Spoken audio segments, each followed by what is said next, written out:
Sultan Haji adalah Raja Kesultanan Banten yang berkuasa antara tahun 1683 sampai tahun 1687 Masehi.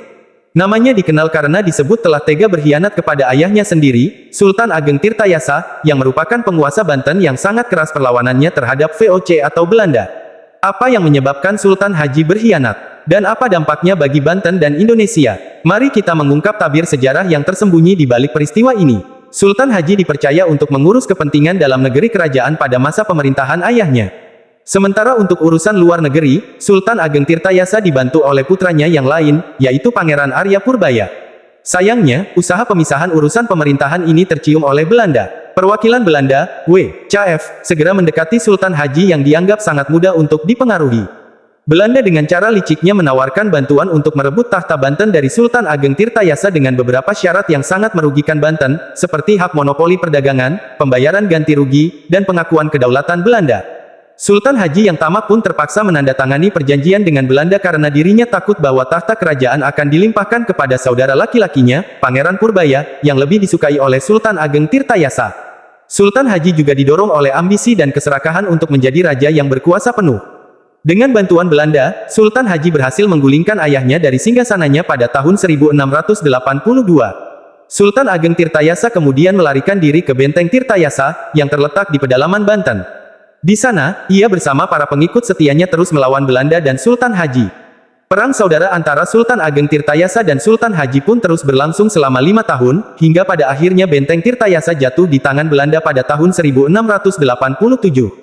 Sultan Ageng Tirtayasa ditangkap dan dibuang ke Batavia yang sekarang dikenal dengan nama Jakarta, dan ia meninggal pada tahun 1692. Sultan Haji pun menjadi raja boneka yang tunduk pada sang penjajah yaitu Belanda. Masa pemerintahan Sultan Haji menandai awal runtuhnya Kesultanan Banten dan dimulainya kekuasaan Belanda di Banten. Dengan kondisi demikian, sangat wajar apabila masa pemerintahan Sultan Haji diwarnai banyak kerusuhan, pemberontakan, dan kekacauan di berbagai bidang. Untuk melawan musuh dari luar itu adalah hal yang mudah kita hadapi, namun, waspadalah terhadap pengkhianat negara yang tidak terlihat yang akan menghancurkan negara kita lebih buruk dari yang kita kira. Pengkhianatan Sultan Haji kepada ayahnya dan bangsanya merupakan salah satu contoh dari pengkhianatan negara yang sangat menyedihkan dan memalukan yang hanya rasa tamak akan kekuasaan. Pengkhianatan negara adalah perbuatan yang menjijikkan dan hina, yang bertentangan dengan janji, dan sangat merugikan bangsa dan negara. Pengkhianatan negara tidak hanya dilakukan oleh Sultan Haji, tetapi juga oleh banyak orang lain di berbagai zaman dan tempat. Pengkhianatan negara bisa berupa kolaborasi dengan musuh, pengkhianatan rahasia, pengkhianatan ideologi, pengkhianatan moral, dan sebagainya. Pengkhianatan negara bisa menyebabkan kerusakan dan kerugian baik mental maupun fisik bagi negara dan rakyatnya. Pengkhianatan negara mengganggu persatuan, kemerdekaan, kedaulatan, dan keutuhan negara. Pengkhianatan negara bisa menghilangkan rasa cinta, hormat, dan bangga terhadap negara.